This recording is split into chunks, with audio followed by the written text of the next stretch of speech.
Hi friends, എല്ലാവർക്കും നമസ്കാരം. Welcome to Minister Kitchen. അപ്പോൾ ഇന്നത്തേത് ചെറിയൊരു സ്നാക്സിൻ്റെ റെസിപ്പി കേട്ടോ. നമ്മുടെ ബാക്കി വരുന്ന ചോറും കൊണ്ട് അടിപൊളിയായിട്ട് 5 മിനിറ്റ് റെഡിയാക്കി എടുക്കാൻ പറ്റാവുന്ന ഒരു സ്നാക്സാണ്. നമ്മുടെ കുട്ടികളൊക്കെ സ്കൂളിൽ വിട്ട് വരുമ്പോൾ പെട്ടെന്ന് തന്നെ തട്ടിക്കൂട്ടി കൊടുക്കാൻ പറ്റാവുന്ന ഒരു നല്ല ഹെൽത്തി ആയിട്ടുള്ള ഒരു സ്നാക്സ് റെസിപ്പി തന്നെയാണ്.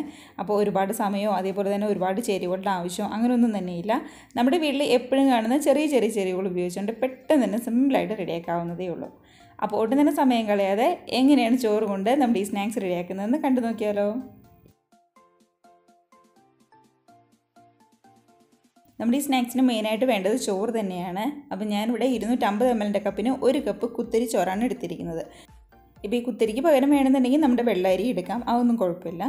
അതിനുശേഷം എടുത്തിരിക്കുന്ന ചോറ് നമ്മുടെ മിക്സിയുടെ ജാറിലേക്ക് ഇട്ട് നല്ല പോലെ തന്നെ ഒന്ന് അരച്ചെടുക്കണം. അപ്പോൾ ശരിക്കും പേസ്റ്റ് പോലെ തന്നെ നമുക്കൊന്ന് അരച്ചെടുക്കാം. അതിനായിട്ട് ഒരുപാട് വെള്ളമൊന്നും ചേർക്കണ്ട. ഒരു 2-3 ടേബിൾ സ്പൂൺ എടുത്ത് വെള്ളം ചേർത്ത് നന്നായിട്ട് തന്നെ ഒന്ന് അരച്ചെടുത്തുകൊണ്ട് വരാം. അപ്പോൾ ചോറിൻ്റെ വേവ് അനുസരിച്ചിരിക്കും നമ്മുടെ വെള്ളത്തിൻ്റെ അളവെന്ന് പറയുന്നത്. കണ്ടത് അത്യാവശ്യം നന്നായിട്ട് തന്നെ ഒന്ന് നമ്മൾ അരച്ചെടുത്തിട്ടുണ്ട്. അപ്പോൾ ഒരുപാട് തരികളൊന്നും ഇല്ലാതെ എന്നാൽ തീരെ അങ്ങ് പേസ്റ്റ് പോലെ ആവാതെ അത്യാവശ്യം നല്ല രീതിയിൽ തന്നെ നമുക്കൊന്ന് അരഞ്ഞ് കിട്ടിയിട്ടുണ്ട്. മെയിൻ നമുക്ക് ഏത് ബൗളിലാണോ മിക്സ് ചെയ്യുന്നത് ആ ബൗളിലേക്ക് നമ്മൾ അരച്ച് വെച്ചിരിക്കുന്ന ചോറ് നമുക്കങ്ങ് മാറ്റി കൊടുക്കാം. കണ്ടോ, ഒരുപാടങ്ങ് വെള്ളമൊന്നും ചേർക്കേണ്ട. അത് ഈ ഒരു പരുവത്തിൽ നമുക്ക് കിട്ടിയാൽ മതി. ഇനിയാണ് ഇതിനകത്തേക്ക് ബാക്കിയുള്ള ചേരുവകളൊക്കെയും ചേർക്കുന്നത്. അപ്പോൾ കടലമാവ് ഒരു 1/4 കപ്പ് ചേർത്ത് കൊടുക്കുന്നുണ്ട്. കൂടെ തന്നെ ഒരു 2 ടേബിൾ സ്പൂൺ എടുത്ത അരിപ്പൊടിയും കൂടി ചേർക്കുന്നുണ്ട്. അരിപ്പൊടി എന്ന് പറയുന്നത് നമ്മുടെ വറുത്ത അരിപ്പൊടിയോ വറുക്കാത്ത അരിപ്പൊടിയോ ഏതാണെങ്കിലും കുഴപ്പമില്ല. ഒരു 2 ടേബിൾ സ്പൂൺ മാത്രം ചേർത്താൽ മതിയാവും. ഇനി ഇതിനകത്തേക്ക് ആവശ്യത്തിന് ഉപ്പും കൂടി ചേർത്ത് നല്ല പോലെ തന്നെ ഒന്ന് മിക്സ് ചെയ്തെടുക്കാം. അപ്പോൾ ചോറും കടലമാവും അതേപോലെ തന്നെ അരിപ്പൊടിയും എല്ലാം കൂടി ചേർത്ത് ഒന്ന് നന്നായിട്ട് മിക്സ് ചെയ്യണം. ഒന്നെങ്കിൽ സ്പൂൺ വെച്ചോ അല്ലാന്നുണ്ടെങ്കിൽ നമ്മുടെ കൈ വെച്ചിട്ടാണെങ്കിലും നന്നായിട്ട് തന്നെ ഒന്ന് മിക്സ് ചെയ്തെടുക്കുക. അപ്പോൾ മിക്സ് ചെയ്യുമ്പോൾ ഇതിനകത്തേക്ക് കുറച്ച് വെള്ളം ചേർത്തിട്ട് വേണം ഒന്ന് മിക്സ് ചെയ്യാനായിട്ട്. വെള്ളം ആദ്യമേ ഒരുപാട് ചേർക്കണ്ട. ഒരു 2-3 ടേബിൾ സ്പൂൺ വെള്ളം വെച്ച് കുറച്ച് ചേർത്ത് ഒന്ന് നന്നായിട്ട് തന്നെ ഒന്ന് മിക്സ് ചെയ്തെടുക്കുക. ഒട്ടും തന്നെ കട്ടകളോ അങ്ങനെയൊന്നും തന്നെ ഇല്ലാതെ നല്ല രീതിക്ക് തന്നെ ഒന്ന് മിക്സ് ചെയ്തെടുക്കണം. കണ്ടോ, ഇതിപ്പോൾ അത്യാവശ്യം നല്ല രീതിയിൽ തന്നെ നമുക്ക് റെഡിയായി വന്നിട്ടുണ്ട്. കണ്ടത് ഈ ഒരു പരുവത്തിലാണ് നമ്മുടെ മാവ് നമുക്ക് കിട്ടേണ്ടത്. ഇനി ഇതിനകത്തേക്ക് ഒരു സവാള നമുക്ക് പൊടിയായിട്ട് അരിഞ്ഞതും കൂടി ചേർത്ത് കൊടുക്കുന്നുണ്ട്. അപ്പോൾ സവാളയൊക്കെ ഇടയ്ക്കൊന്ന് കടിക്കാൻ കിട്ടുമ്പോഴാണെങ്കിലും നല്ലൊരു ടേസ്റ്റ് ഉണ്ടാവുമല്ലോ, അതിന് വേണ്ടിയിട്ടാണ്. ഒരുപാട് വലുതൊന്നുമല്ല, മീഡിയം സൈസുള്ള ഒരു സവാള ചെറുതായിട്ട് ഒന്ന് ചോപ്പ് ചെയ്തതാണ്. കൂടെ തന്നെ എരിവിന് വേണ്ടി ഒരു 2 പച്ചമുളക് ചെറുതായിട്ട് കട്ട് ചെയ്തത് ചേർക്കുന്നുണ്ട്. ഇല്ലാന്നുണ്ടെങ്കിൽ നമ്മുടെ ചില്ലി ഫ്ലേക്സ് ഉണ്ടല്ലോ, അത് ചേർത്ത് കൊടുത്താലും നല്ലതായിരിക്കും. ഇനി ഇതിൻ്റെ കൂടെ തന്നെ ഇഞ്ചി ചെറുതായിട്ട് കട്ട് ചെയ്തതും കൂടി ചേർത്ത് കൊടുക്കാം. കൂടെ തന്നെ ആവശ്യത്തിന് കറിവേപ്പിലയും അതേപോലെ തന്നെ ഒരു ചെറിയൊരു തണ്ട് നമ്മുടെ മല്ലിയില ഉണ്ടല്ലോ, അതും കൂടി ചെറുതായിട്ട് കട്ട് ചെയ്ത് ചേർത്ത് കൊടുക്കുന്നുണ്ട്. അപ്പോൾ മല്ലിയിലയും കറിവേപ്പിലയും ഒക്കെ എടുക്കുമ്പോൾ നല്ല ഫ്രഷ് ആയിട്ടുള്ളത് തന്നെ എടുക്കാനായിട്ട് പ്രത്യേകം ശ്രദ്ധിക്കണേ. ഇനി ഇതിനകത്തേക്ക് കായപ്പൊടിയാണ് ചേർത്ത് കൊടുക്കുന്നത്. അപ്പോൾ ഒരു 1/4 ടീസ്പൂൺ എടുത്ത് കായപ്പൊടിയും കൂടി നമുക്കങ്ങ് ചേർത്ത് കൊടുക്കാം. ഉപ്പ് നോക്കിയിട്ട് ആവശ്യമുണ്ടെന്നുണ്ടെങ്കിൽ കുറച്ചും കൂടി ഉപ്പ് നമുക്ക് ചേർത്ത് കൊടുക്കാം. അതിനുശേഷം ഈ ചേർത്തിരിക്കുന്ന എല്ലാ ചേരുവകളും കൈവച്ച് തന്നെ നല്ല രീതിക്ക് ഒന്ന് മിക്സ് ചെയ്തെടുക്കണം. ഇനി വേറെ വെള്ളമൊന്നും എക്സ്ട്രാ ചേർത്ത് കൊടുക്കണ്ട, ഈ ചേർത്തിരിക്കുന്ന വെള്ളം മാത്രം മതിയാവും. ഇതെല്ലാം കൂടി നന്നായിട്ടൊന്ന് മിക്സ് ചെയ്ത് കഴിഞ്ഞാൽ നമ്മുടെ സ്നാക്സിൻ്റെ മിക്സ് ഇവിടെ റെഡി ആയിട്ടുണ്ട്. അപ്പോൾ ഇത്രയേ ഉള്ളൂ. നല്ല എളുപ്പത്തിൽ തന്നെ നമുക്ക് റെഡിയാക്കി എടുക്കാൻ പറ്റാവുന്ന ഒരു സിമ്പിളായിട്ടുള്ള മിക്സിങ് തന്നെയാണ് കേട്ടോ. ഒരുപാട് സമയം റെസ്റ്റ് ചെയ്യാനായിട്ട് വെക്കുമോ അല്ലാന്നുണ്ടെങ്കിൽ ഒരുപാട് നേരം പിടിക്കുമോ അങ്ങനെയൊന്നും തന്നെയില്ല, പെട്ടെന്ന് ചെയ്തെടുക്കാവുന്നതേ ഉള്ളൂ.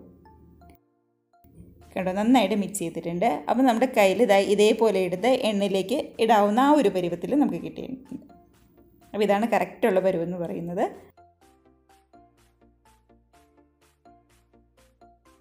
ഇനി ഒട്ടും തന്നെ സമയം കളയാതെ നമുക്ക് നേരെ സ്നാക്സ് ഉണ്ടാക്കാനായിട്ട് തുടങ്ങാം. അപ്പോൾ എണ്ണയൊക്കെ ആണെങ്കിലും അത്യാവശ്യം നന്നായിട്ട് തന്നെ ഒന്ന് ചൂടായി വന്നിട്ടുണ്ട്. അപ്പോൾ ചൂടായ എണ്ണയിലേക്ക് കയ്യിൽ കുറച്ച് വെള്ളം ഒന്ന് പറ്റിയതിന് ശേഷം, വെള്ളമോ അല്ലാന്നുണ്ടെങ്കിൽ ഓയിലോ ഒന്ന് പറ്റിയതിന് ശേഷം കയ്യിലെടുത്ത് ഇതേപോലെ കുറച്ച് എണ്ണയിലേക്കിട്ട് ഇങ്ങ് ഫ്രൈ ചെയ്തെടുക്കാവുന്നതേ ഉള്ളൂ. ഗ്യാസിൻ്റെ ഫ്ലെയിം എന്ന് പറയുന്നത് ഒരു മീഡിയം ഫ്ലെയിമിൽ മാത്രം വെച്ചാൽ മതിയാവും. ഇല്ലാന്നുണ്ടെങ്കിൽ പെട്ടെന്ന് അങ്ങ് കരിഞ്ഞു പോകും, ഒരുപാട് കനമൊന്നും ഉള്ളതല്ലല്ലോ. ഇപ്പോൾ ഒരു വശമൊക്കെ നന്നായിട്ട് റെഡിയായി വന്നിട്ടുണ്ട്. അപ്പം നമുക്ക് മറുവശവും കൂടി ഇതേപോലെ ഇങ്ങ് റെഡിയാക്കി എടുക്കാം. കണ്ടോ, അപ്പോൾ അതൊക്കെ ഒന്ന് മൊരിഞ്ഞ് വന്നാൽ മതിയാവും. അപ്പോഴേക്കും നമുക്കങ്ങ് മറിച്ചിട്ട് കൊടുക്കാം. 2 വശം റെഡിയായി കഴിയുമ്പോൾ കളറൊക്കെ നന്നായിട്ടൊന്ന് മാറി വരുമ്പോൾ ഇങ്ങ് കോരിയെടുത്ത് ബാക്കിയുള്ള സ്നാക്സും ഇതേപോലെ ഇങ്ങ് റെഡിയാക്കി എടുത്താൽ മതി. നന്നായിട്ട് 2 വശമൊക്കെ ഒന്ന് മൊരിഞ്ഞ് അടിപൊളിയായിട്ട് തന്നെ നമ്മുടെ സ്നാക്സ് റെഡിയായി വന്നിട്ടുണ്ട്. അപ്പോൾ നമ്മുടെ ഈ സ്നാക്സിങ് എടുത്ത് മാറ്റിയിട്ട് അടുത്ത മിക്സും കൂടി ഇതേപോലെ നമുക്ക് പെട്ടെന്ന് റെഡിയാക്കി എടുക്കാം. കണ്ടോ എണ്ണയൊക്കെ നന്നായിട്ട് ചൂടായി കിടക്കുന്നുണ്ട് തന്നെ അടുത്തത് ഇടുമ്പോൾ പെട്ടെന്ന് അങ്ങ് റെഡിയായിട്ട് വന്നോളൂ കേട്ടോ. കയ്യിൽ കുറച്ചെടുത്ത് ഇതേപോലെ തന്നെ ഇട്ട് റെഡിയാക്കി എടുത്താൽ മതിയാവും. അപ്പോൾ കഴിക്കാൻ നേരത്ത് നല്ല ചൂടോടുകൂടി തന്നെ കഴിക്കണം. ഒരുപാടൊക്കെ തണുത്ത് പോയി കഴിഞ്ഞാൽ ആകെ അങ്ങ് സോഫ്റ്റായിട്ട് പോകും. അപ്പോൾ ചൂടോടുകൂടി നമ്മുടെ സോസിൻ്റെ കൂടെയോ ടൊമാറ്റോ സോസിൻ്റെയോ അല്ലാന്നുണ്ടെങ്കിൽ ചില്ലി സോസിൻ്റെയോ കൂടെ കഴിക്കാനായിട്ട് ഏറ്റവും ബെസ്റ്റായിരിക്കും. ഇല്ലാന്നുണ്ടെങ്കിൽ ചെറിയൊരു ചമ്മന്തി ആണെന്നുണ്ടെങ്കിലും നല്ലതായിരിക്കും കേട്ടോ. കൂടെ തന്നെ ഒരു ചൂട് ചായയും കൂടി ഉണ്ടെങ്കിൽ പറയുകയും വേണ്ട, അടിപൊളിയായിരിക്കും. അപ്പോൾ വൈകുന്നേരമൊക്കെ സ്കൂൾ വിട്ട് കുട്ടികൾ വരുമ്പോൾ പെട്ടെന്ന് തന്നെ തട്ടിക്കൂട്ടാൻ പറ്റാവുന്ന ഒരു സിമ്പിൾ സ്നാക്സിൻ്റെ റെസിപ്പിയാണ്. എല്ലാവരും ട്രൈ ചെയ്ത് നോക്കണേ. കൂടെ തന്നെ കമൻസൊക്കെ ആണെങ്കിലും മറക്കാതെ അറിയിക്കുക. കണ്ടോ നല്ല മുരുമുരാന്നിരിക്കുന്നുണ്ട്. അപ്പോൾ തണുത്ത് പോകുന്നതിന് മുമ്പ് കഴിക്കുകയായിരിക്കും ഏറ്റവും നല്ലത്. ഉള്ളൊക്കെ ആണെങ്കിലും അത്യാവശ്യം നന്നായിട്ട് തന്നെ ഒന്ന് വെന്ത് വന്നിട്ടുണ്ട്. നമ്മൾ കഴിക്കാൻ നേരത്തെ സവാളയും ഇഞ്ചിയും പച്ചമുളകും ഒക്കെ ചെറുതായിട്ടൊന്ന് കടിക്കാൻ കിട്ടുമ്പോൾ ഒരു പ്രത്യേക ടേസ്റ്റ് തന്നെയായിരിക്കും. അപ്പോൾ എല്ലാവരും ട്രൈ ചെയ്ത് നോക്കുക. കൂടെ തന്നെ റെസിപ്പിയൊക്കെ നിങ്ങൾക്ക് ഇഷ്ടമായിട്ടുണ്ടെങ്കിൽ ഒന്ന് ലൈക്ക് അടിച്ച് മറ്റുള്ളവരിലേക്ക് കൂടി നമ്മുടെ റെസിപ്പി ഷെയർ ചെയ്യാനായിട്ട് മറന്നു പോകരുത്. അതുപോലെ തന്നെ ആദ്യമായിട്ട് നമ്മുടെ ചാനൽ ആരെങ്കിലും കാണുന്നവരുണ്ടെങ്കിൽ വീഡിയോക്ക് നിങ്ങൾക്ക് ഇഷ്ടമായിട്ടുണ്ടെങ്കിൽ പ്ലീസ് നമ്മുടെ ചാനലും കൂടി ഒന്ന് സബ്സ്ക്രൈബ് ചെയ്ത് സപ്പോർട്ട് ചെയ്യുക കേട്ടോ. അപ്പോൾ നമുക്ക് ഇതേപോലുള്ള പുതിയ വീഡിയോസൊക്കെ ആയിട്ട് വീണ്ടും കാണാം. അതുവരെ എല്ലാവരും നമ്മുടെ ഈ സ്നാക്സൊക്കെ കഴിച്ച് നല്ല ഹാപ്പി ആയിട്ട് ഹെൽത്തി ആയിട്ടിരിക്കുക. ബൈ.